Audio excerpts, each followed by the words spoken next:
ओम मनोजो मारुततुल्य वेगम जितेंद्रियं बुद्धिमता वरिष्ठं वातात्मजं माणिक्यमुख्यं श्रीरामदूतं शरणं प्रपद्ये. सर्वांना रामकृष्णारी जय श्रीराम. बघा, शनिवार आहे आणि प्रत्येक आपल्या जीवनातला खूप महत्त्वाचा प्रश्न घेऊन तुम्ही सगळे आलेले आहात. सगळ्या प्रश्नाचं उत्तर आपल्या हनुमंतराय देणार आहेत आणि आतापर्यंत भक्तांच्या जीवनामध्ये त्याच्या प्रश्नाचे उत्तर दिले आहेत. आता आपण गणेश दादाचं ऐकलेलं आहे. भगवान परमात्माची भक्ती करत असताना ती भक्ती अंध नको, ती भक्ती अंधश्रद्धेकडे घेऊन जाणारी नको. आतापर्यंत सनातन वैदिक हिंदू धर्म आपल्याला कळालाच नाहीये. का बरं कळाला नाहीये? तर प्रॉपर आपण त्या धर्मामध्ये इन्व्हॉल्व झाले नाहीये, आणि जरी इन्व्हॉल्व झाले असेल तर आपल्याला त्याची आवड नाहीये. साधू संतांनी नामाचं महत्व सांगत असताना नामाने पाण्यावरती दगड तरले याची साक्षा प्रत्यक्षात आपल्या सर्वांचं आराध्य दैवत, आपल्या सर्वांना रात्र आणि दिवस सांभाळणारा, आपल्या सर्वांचा प्राणदाता म्हणजे आपल्या हनुमंतराय. हनुमंतरायाने नामाच्या जीवावरती पाण्यावरती दगड कसे तरतात हे प्रत्यक्षात आपल्याला त्रेतायुगामध्ये प्रभू हनुमंतरायाने आपल्याला शिकवलं. हनुमंतरायाने सर्व वानरांनी दगडावरती श्रीराम लिहायचं आणि त्या पाण्यावरती ते दगड तरायचे. रामायण म्हणजे सृष्टीचं पहिलं काव्य आहे सृष्टीचं. तर त्याच्यामध्ये आता रामायण म्हणजे प्रत्येकालाच माहीत आहे. रामायणातल्या वेगवेगळ्या प्रकारच्या कथाही प्रत्येकाला माहीत आहेत, प्रसंग पण माहीत आहेत. मग रामनामावरती दगड तरले, मग माणसं का तरणार नाहीये? तर मग साधू संतांनी नामाचं महत्व सांगितलं आणि त्या नामाच्या शक्तीने, त्या नामाच्या भक्तीने तो निर्विनिराकार सच्चिदानंद स्वरूप आपल्या आयुष्यामध्ये कधीही अनुभवाला येत नाहीये. आणि जरी अनुभवाला आला तर प्रत्यक्षात आपण फेस टू फेस समोर समोर पाहू शकत नाहीये आणि पाहिलं तरी ओळखू शकत नाही. तेवढी ही हडामासाची दृष्टी तेवढी सक्षम आणि योग्यतेची नाहीये. मनुष्य म्हटलं की संशय वृत्तीचा प्राणी, मनुष्य म्हटलं की चुकणारा प्राणी, मनुष्य म्हटलं की स्वार्थी प्राणी, मनुष्य म्हणलं की काम वासनेच्या आणि लोभा स्वार्थाच्या अधीन गेलेला प्राणी. मग ह्या प्राण्याला जीव सृष्टीमध्ये हाच बोलका प्राणी आहे 84 लक्ष योनीमध्ये. मग भगवान परमात्म्याला असं वाटलं की एकमेव या दिव्य सृष्टीमध्ये, माझ्या सृष्टीमध्ये एकमेव बुद्धिवान प्राणी मनुष्य आहे, त्याला वाणी दिलेली आहे. बुद्धी प्रत्येकाला आहे, प्रत्येकाच्या कर्मानुसार प्रत्येकाला ज्ञान आहे, प्रत्येकाला त्या ज्ञानाची जाणीवही आहे. मग भगवान परमात्माने त्या मनुष्याला निवडलं आणि त्याला सुंदर भगवंतानं वाणी दिली. त्या वाणीने भगवान परमात्माचं नामस्मरण केलं तर मला असं वाटतं पहिल्या प्रथम काय चमत्कार होतो, काय साक्षात्कार होतो, काय तुमच्यामध्ये बदल होतात. तर बघा, स्वतःची वाणी रोज स्वतः त्याचे प्रयोग करून बघा. कारण आपलेच लोक आपल्या वाणीमुळे, कुटुंबातलेच लोक, लांब सोडा, शेजारी पाजारी सोडून द्या, आपल्याच कुटुंबातले लोक आपल्या वाणीचा स्वीकार करत नाहीये.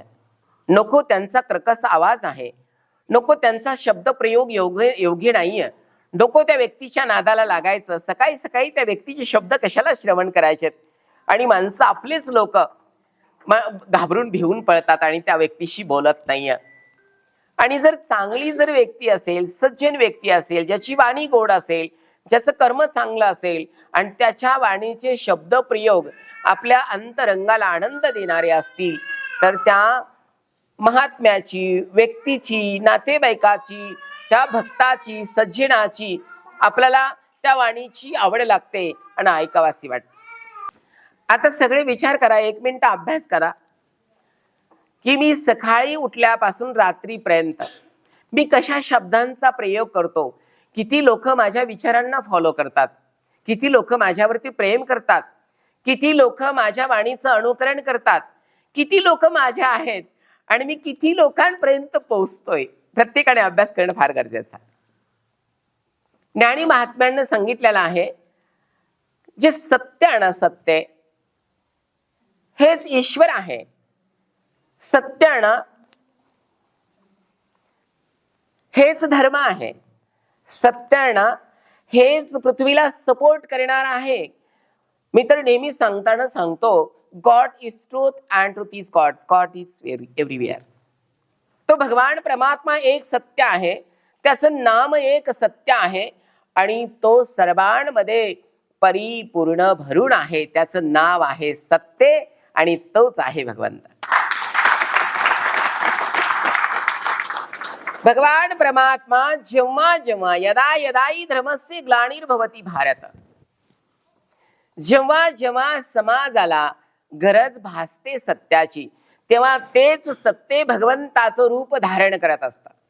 आणि ते सत्य भगवंताचं साधू संतांचं महात्म्यांचं रूप धारण करत असतं, शरीर धारण करत असतं आणि समाजामध्ये खूप सुंदर काम करत असतं.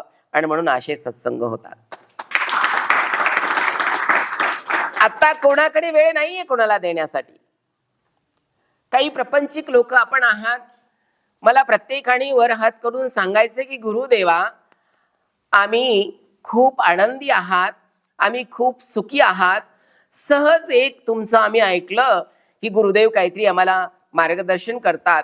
बऱ्याचशा लोकांची दारू सुटते, बऱ्याचशा लोकांचे प्रपंच व्यवस्थित झाले, बरेचसे लोक अध्यात्मामध्ये इन्व्हॉल्व झाले, रामनामाचा प्रचार आणि प्रसार करताय. हनुमंताची जन्मभूमी अंजनी आहे आणि हनुमंताचा जन्म अंजनीला कसा झाला आणि ते प्रचार प्रसार सर्व श्रीराम शक्तीपीठाचे साधक मंडळी करताय असं ऐकलंय आणि मी सहज तुमच्या दर्शनाला आलात गुरुदेवा. आमचा काही प्रश्न वगैरे नाहीये.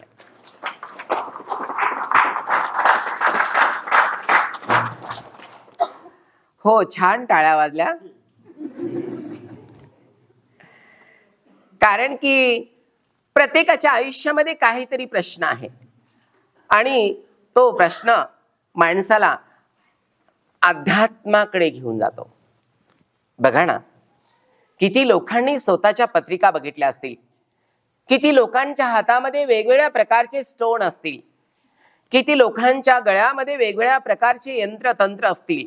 मला असं म्हणायचंय, ह्या सगळ्यांचा सारासार जर कोण असेल तर माझ्या हनुमंतराय, माझा राम तुमच्या हृदय आकाशामध्ये आहे. कारण घराचं मांगल्य ना घरातली आई आहे आणि घराला सपोर्ट करणारे, घराचं अस्तित्व टिकवून ठेवणारे, घरातली खूप मोठी थंड आणि गार सावली, मायाचा वात्सल्याचा जिवाळा जर कोण असेल तो बाप आहे. आणि त्या दोन्ही महात्म्यांमुळे हे प्रपंच किंवा आपली फॅमिली कुटुंब टिकलेलं आहे. पण विचार करायची गोष्ट आहे, माझा खूप चांगला स्टडी होतोय, माझा खूप चांगला अभ्यास होतोय. प्रत्येक शनिवारी वेगवेगळे प्रश्न आहेत आणि गर्दी वाढत चाललेली आहे. प्रश्न असे आहेत की माझा मुलगा 24 तास मोबाईल मध्ये असतो, माझी बायको 24 तास मोबाईल मध्ये असते. गुरुदेवा, तिचं वजन वाढलंय, तिला शुगर पण झालेली आहे. गुरुदेवा, खूप चिडचिड करते, तिचं स्वयंपाकामध्ये काही लक्ष नाहीये गुरुदेवा, आणि तिला काहीतरी सांगा. म्हणलं काय रे बेटा, सारखा मोबाईल. गुरुदेव, मला सवय लागलेली आहे ती. आता मोबाईलची सवय जी लागली तर ती कशाने जाईल सांगा बरं तुम्ही, कशाने जाईल?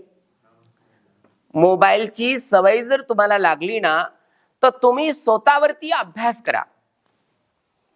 मी एक स्त्री आहे, मी एक पुरुष आहे, मी एक जबाबदार व्यक्ती आहे, माझ्यावरती हे पूर्ण कुटुंब आहे. जर माझ्या आयुष्यातला अनमोल वेळ जर मी मोबाईल मध्ये घालेल तर माझ्या नवऱ्याला, माझ्या लेकरांना, माझ्या कुटुंबाला व्यवस्थित कोण बघणार आहे, त्यांची काळजी कोण करणार आहे? आणि काळजी वाहणारी व्यक्ती जर अशी व्यसनाधीन होत असेल, म्हणतो तो प्रपंच व्यवस्थित आहे का? नाहीये. बघा तुम्ही, जे लोक घरामध्ये दारू पितात, ज्या माऊल्या व्यवस्थित घरामध्ये स्वयंपाक करत नाही, व्यवस्थित घरामध्ये मुलांना मार्गदर्शन करत नाही, नेहमी चिडचिड करतात, तर प्रत्येकाच्या प्रपंचात आपण स्वतःच अभ्यास करायचा आहे. माझं साधूचं काम काय आहे? माझं साधूचं काम आहे, समाज जर चुकीच्या मार्गाने जात असेल, समाज जर दुःखी असेल, तर त्याला चांगल्या मार्गाला घेऊन जाणं आणि त्याला आनंदी करणं साधूचं काम. माझं सर्व माऊल्यांना सांगणं आहे आणि सर्व महापुरुषांना माझं हृदयापासून सांगणं आहे की मोबाईल, मला असं नाही म्हणायचं पूर्ण वापरू नका. मोबाईल म्हणजे स्लो पॉइझन. मोबाईल म्हणजे तुमचे डोळे घालवणारं यंत्र, तुमच्या कानाची श्रवण शक्ती क्षीण करणारं यंत्र, तुमच्या हृदयावर परिणाम करणारं यंत्र, तुमच्या पूर्ण बॉडीवरती, शरीरावरती परिणाम करणारं यंत्र. सूक्ष्म इंद्रिय आहेत, आपण ती पाहू शकत नाहीये, पण ते सूक्ष्म इंद्रिये कधी कधी त्याच नशेच्या अधीन जातात आणि क्षीण होतात आणि मग तो आजार बाहेर पडतो. कधी कधी तर आजार डॉक्टरला त्याचं निधन पण होत नाहीये, कळत नाही का, रिपोर्ट सगळे नील आहेत, पण झोप येत नाही, जेवण जात नाहीये, सर्दी कमी होत नाहीये, म्हणजे कोणती काम करण्याची इच्छा होत नाहीये, कोणी सांगतंय तर लगेच राग येतोय, भगवंताचं नाम मुखात येत नाहीये, दान धर्म करण्याची इच्छा नाहीये, चांगलं बोलण्याचं मन होत नाहीये. हे सगळे विकार आहेत, हे सगळे आजार आहेत. आणि या सगळ्या आजारावरती जर तरुण रामबाण तरुण उपाय असेल तर गुरुकृपा आणि भगवंताचं नाम मुखात. याच्यापेक्षा जगामध्ये तरुण उपाय कुठेही नाहीये. सज्जनांनो, माझ्या माऊल्यांनो, प्रत्येक शनिवारी आठवड्याला तुम्ही इथे येतात. मला असं वाटतं प्रत्येकाने आपलं हृदय एक्सप्लेन करायला पाहिजे.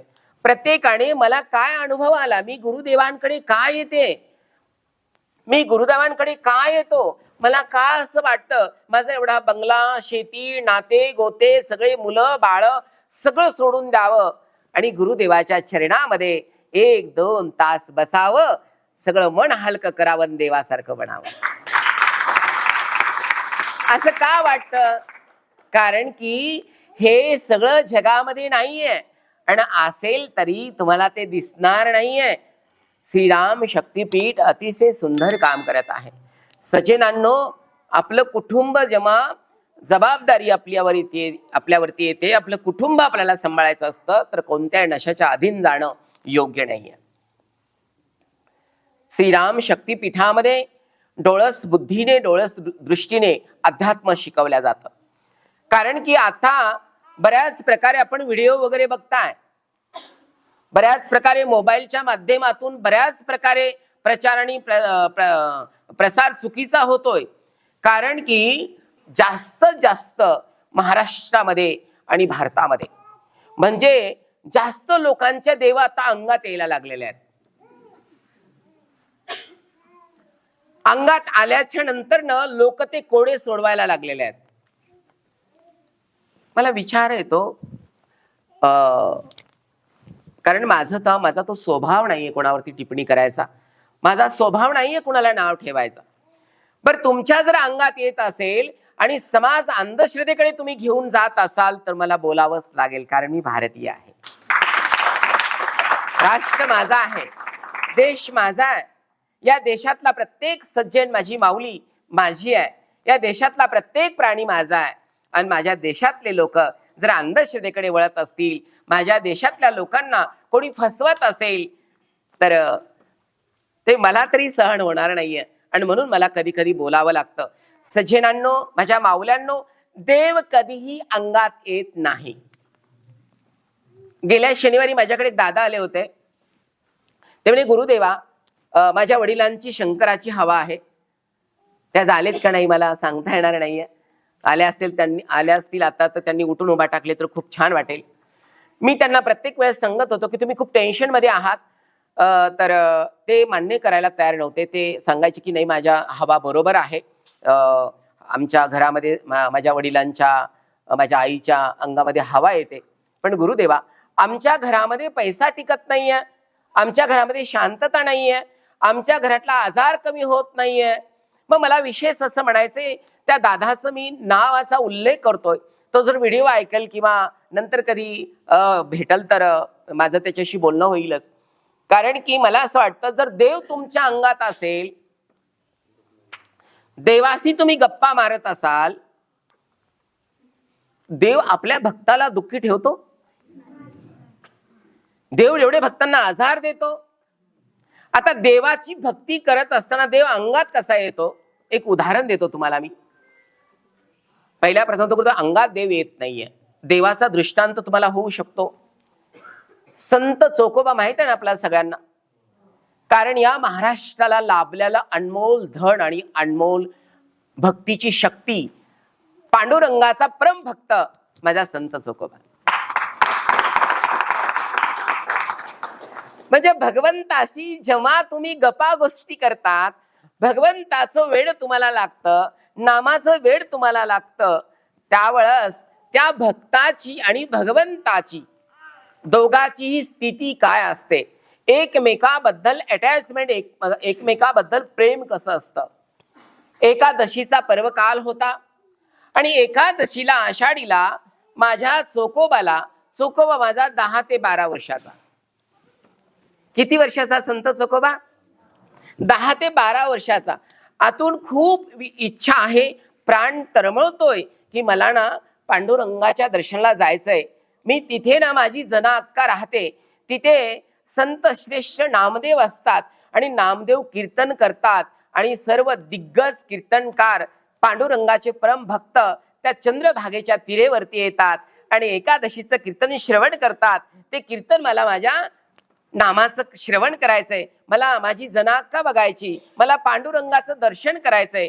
आणि अतून खूप तळमळ आहे. पण 10 वर्षाचं लेकरू, 10-12 वर्षाचं लेकरू कोणी सोडतं का?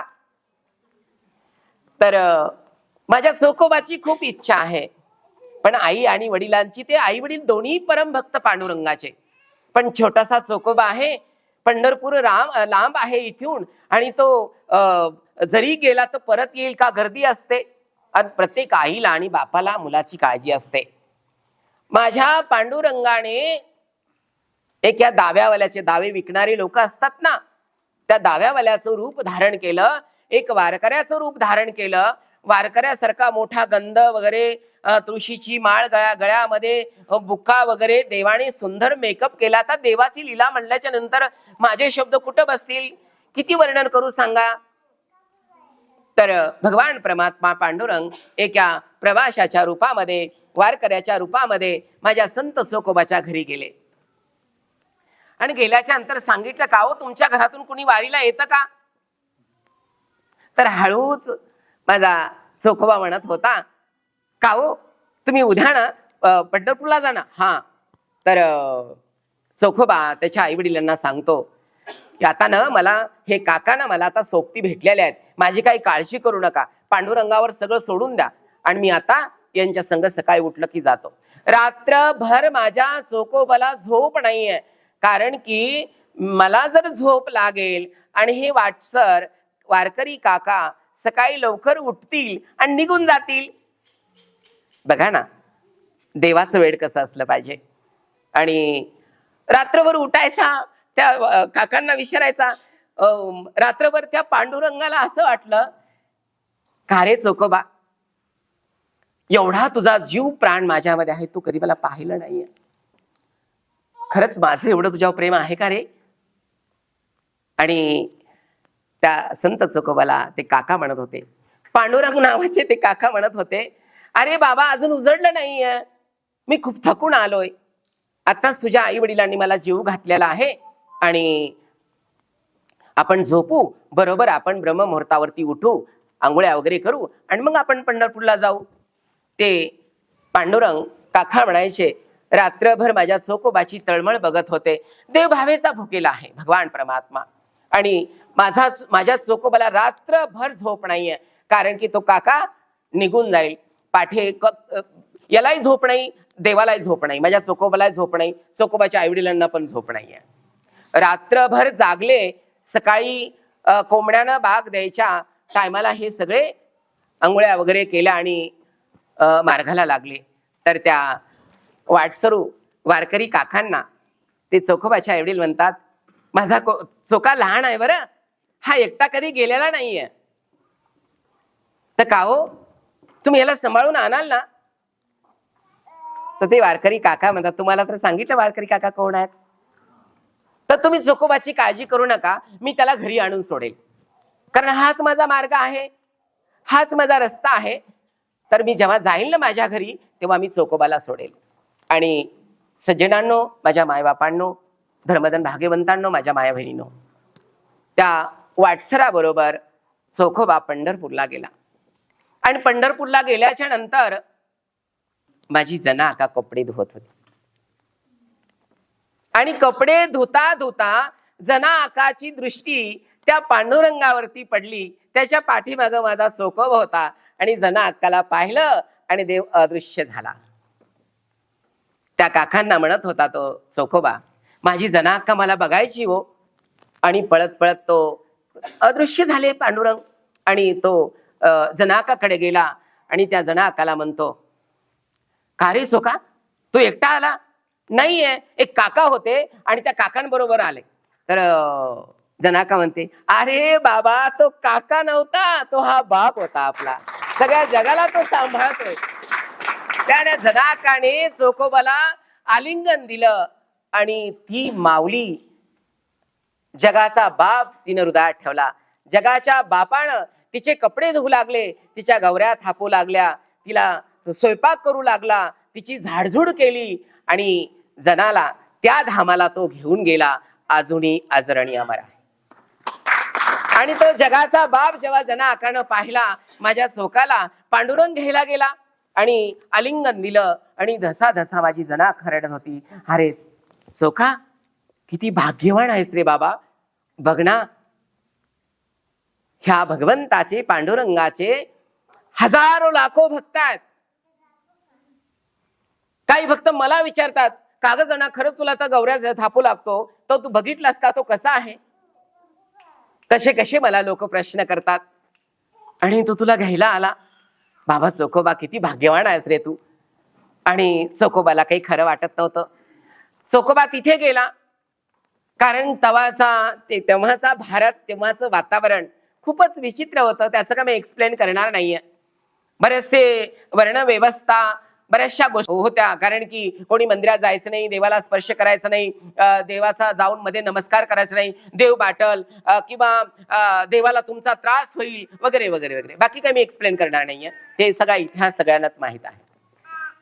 सज्जनांनो, माझ्या चोखोबाने पांडुरंगाच्या चरणी बाहेर मंदिराच्या चंद्रभागेच्या तीरे येऊन भगवान परमात्माला पांडुरंगाला विनंती केली, का रे देवा, मी एवढा वाईट आहे, मला इथपर्यंत आणलंस आणि अर्ध्या वाटात मला गर्दी सोडून दिलंस, आणि देवा तू पळून गेलास.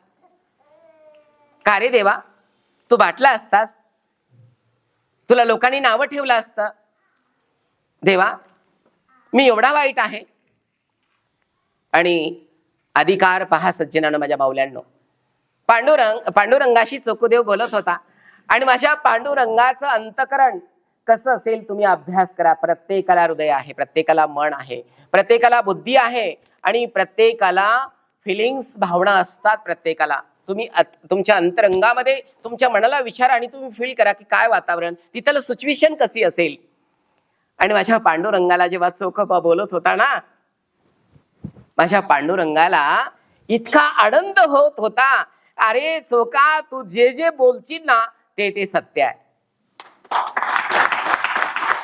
आणि माझ्या पांडुरंगाने दृष्टांत दिले, दर्शन दिलं. माझा पांडुरंग चोखोबाच्या ताटाला जेवला, माझा पांडुरंग चोखोबाच्या अभंगलेला. तर मला असं वाटतं, याच्या पलीकडे भक्ती, याच्या पलीकडे कोणतं ज्ञान नाहीये. आज समाजाला अंगात आणून, दरबार भरवून, गरीब भोळ्या भाबड्या भक्तांकडून पैसे काढून त्यांना लुटण्याचं काम देवाच्या नावावर चाललेलं आहे. श्रीराम शक्तीपीठाच्या सर्व भक्तांना आणि जे जे व्हिडिओ बघतील त्या भक्तांना मी सांगेल, देव अंगात येत नाही, देव तुमच्या हृदयात आहे. आणि आता प्रत्यक्षात भगवंतानं रूप जर कोणतं धारण केलं असेल तर भगवंत म्हणजे आई आहे, भगवंत म्हणजे बाप आहे, भगवंत म्हणजे गुरु आहे, भगवंत म्हणजे आपले लेकर आहेत, भगवंत म्हणजे आपला शेजारी पाजारी आहेत. आणि भगवंत म्हणजे या सृष्टीतला प्रत्येक जीव भगवंताचं रूप आहे. चांगलं बोला, चांगलं वागा, एकमेकाशी प्रेमाचा संवाद करा, एकमेकाशी प्रेमाने नाते जोडा आणि अध्यात्मामध्ये येण्यासाठी तुमची माझ्या चौकोबासारखी तळमळ असली पाहिजे. त्याला देव दूर नाहीये. आणि म्हणून आपण सगळ्यांना, या महाराष्ट्राला संतांची परंपरा आहे, तर आपण सर्व सज्जनांना संतांचे चरित्र वाचले पाहिजे, संतांचे अभंग वाचले पाहिजे, संतांच्या वव्या वाचल्या पाहिजे आणि संतांच्या मार्गाने आपला अध्यात्माचं वाट असली पाहिजे, आपल्या अध्यात्माचा प्रवास असला पाहिजे. सज्जनांनो, कधीही कुठे कोणत्या लिंबाला, धाग्याला, दोऱ्याला कुठेही फसू नका. तुम्हीच देव आहात. तुमच्या चरणी कोटी कोटी प्रणाम. तुम्ही प्रत्यक्षात देवाचं रूप आहात. प्रत्येक मनुष्य ईश्वराचं रूप आहे. प्रत्येक मनुष्यामध्ये ईश्वराचं स्थान आहे. कारण जर ईश्वर नसेल तर आपण जिवंतच राहणार नाहीये. सज्जनानो, भगवंताचं जर अस्तित्व आपल्यावरती नसेल, जोपर्यंत हृदयात राम आहे तोपर्यंत या हृदयाचे सगळे अस्तित्व आहे. ज्या दिवशी तो हृदयातला राम निघून जातो आणि मनुष्य धडेल दिशी खाली पडतो, मरून जातो, तेच नातेवाईक, त्याच्या प्रॉपर्टीचे मालक, तेच नातेवाईक त्यानं रात्रदिवस त्यांची सेवा केलेली स्मशानापर्यंत जातात आणि कोणी मागं वळून बघत नाही. सज्जनांनो, तो रात्रभर स्मशानामध्ये तुमच्याजवळ असतो. कोण? काशी विश्वनाथ, भगवान परमात्मा. कारण सगळे नाते गोते कुठपर्यंत आहे? जोपर्यंत तुमचं अस्तित्व आहे, जीवन आहे, तोपर्यंत, हृदयात राम आहे तोपर्यंत. श्रीराम शक्तीपीठचा उपक्रम स्तुत्य आहे, अतिशय मित, खूप प्रभावी आणि खूप प्रसन्न, खूप आनंदी आहे की श्रीराम शक्तीपीठचा प्रत्येक साधक खूप सुंदर काम करत आहे. तर सज्जनांनो, कुठेही धागा दोऱ्याला फसू नका. तुमच्या घरात तर रामनामाची वही असेल, मला असं वाटतं भगवंत भेटो अगर नाही भेटो, 5 मिनिटं विश्रांती घेण्यासाठी राम राम लिहा. अपेक्षा अजिबात करू नका, माझा प्रश्न सुटेल, माझा प्रश्न सुटणार नाहीये, मला 2 शनिवार झाले, 4 शनिवार झाले, प्रश्न सुटला नाही. मी तर असं म्हणायला, आज सगळ्यांनी म्हणायला पाहिजे, गुरुदेवा आयुष्यभर दुःख असू द्या पण तुमची साथ असू द्या. श्रीराम शक्तीपीठ असू द्या गुरुदेवा. कारण की दुःखाच्याच माध्यमातून भगवंताची भक्ती करू. माता कुंतीने महाभारतामध्ये उदाहरण आहे. माता कुंतीने भगवान परमात्माकडे दुःख मागितलं. का बरं? मनुष्याचे जे काही आतले षड विकार आहेत, माता कुंतीला माहित होतं की भगवंत केव्हा आठवतो, भगवंतावर केव्हा प्रेम आपण करतात, जेव्हा मनुष्य दुःखी बनतो, मनुष्य प्रश्नामध्ये, संकटामध्ये सापडतो. तर देवा, माता कुंती म्हणत होती, असंच संकटामध्ये ठेव कृष्णा, असंच दुःखामध्ये ठेव, पण या दुःखामध्ये ना शक्ती दे, तुझं नामस्मरण व्हावं, तुझी आठवण व्हावी देवा. आणि म्हणून आपण सगळ्यांनी, मी जरी बोललो ना तुमचे प्रश्न सुटणार नाहीये, तो प्रश्न सुटलेले आहेत. तुम्हाला प्रवचन समजले म्हणजे तुमचे प्रश्न सुटलेले आहेत. तर मी हनुमंतराकडे विनंती करेल, भगवान परमात्मा तुम्हा सर्वांना उदंड आयुष्य देव, आरोग्य चांगलं देव, तुमच्या मनोकामना पूर्ण हो आणि तुम्ही सर्व आध्यात्मिक बनो. सर्वांना रामकृष्ण हरी.